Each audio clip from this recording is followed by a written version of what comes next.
Hello अस्सलाम वालेकुम, welcome back to my channel. चलें आज की रेसिपी शुरू करते हैं। आज हम बना रहे हैं बीफ की यखनी, जिसके लिए हमने आधा किलो गोश्त लिया है और उसमें एक बड़ी प्याज और 15 से 16 जवे लहसुन के डालें। 3 गिलास हम पानी डालेंगे इसमें।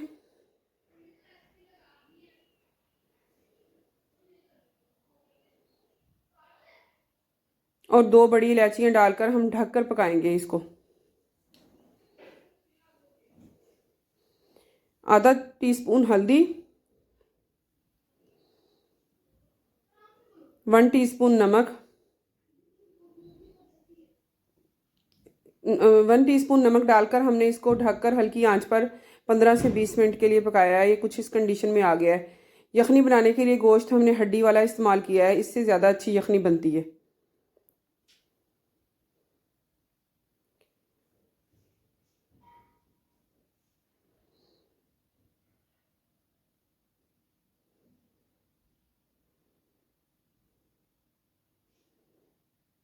पाँच मिनट बाद हमने दोबारा चेक किया है, गोश्त गल गया है और पानी खुश्क हो गया है। अब हम इसकी भुनाई करेंगे। जो थोड़ा बहुत पानी इसमें है वो पहले खुश्क करेंगे, फिर हम इसमें ऑयल डालेंगे।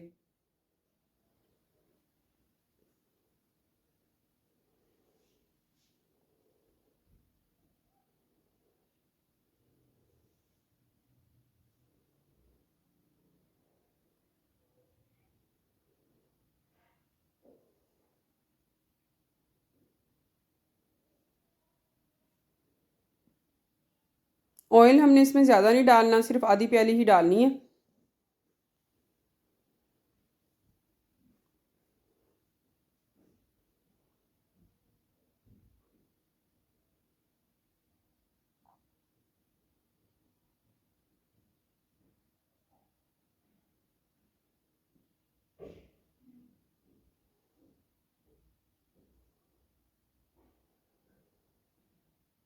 पानी हमारा खुश्क हो गया है। अब हम इसमें ऑयल आधी प्याली डाल के इसकी मज़ीद 3 से 4 मिनट भुनाई करेंगे और 1 टीस्पून हम इसमें काली मिर्च पिसी हुई का डालेंगे।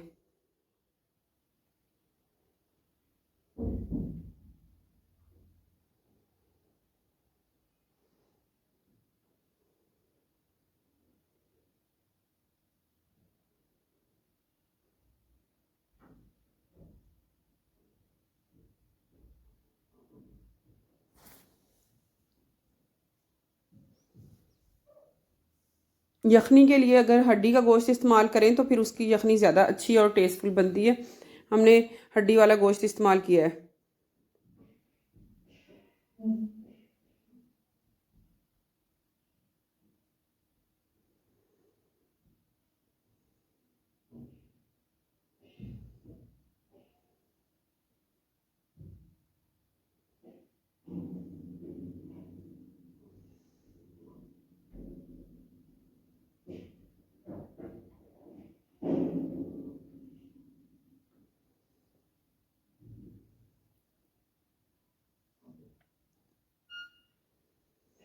तीन से 4 मिनट हो गए हैं गोश्त की भुनाई करते हुए। अब हम इसमें 4 से 5 गिलास पानी डालकर हम इसको ढककर पकाएंगे दरमियानी आंच पर।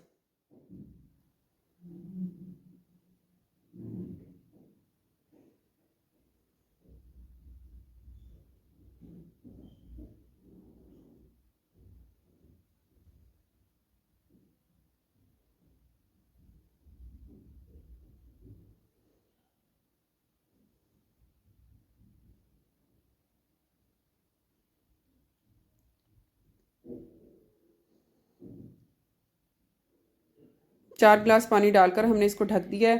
अब हम दरमियानी आंच पर इसको 10 से 15 मिनट के लिए पकाएंगे।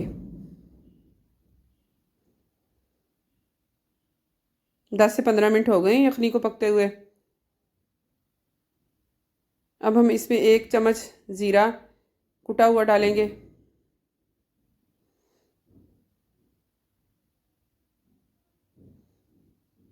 यखनी हमारी तैयार हो गई है। अब हम सर्विंग बाउल में निकालते हैं इसको।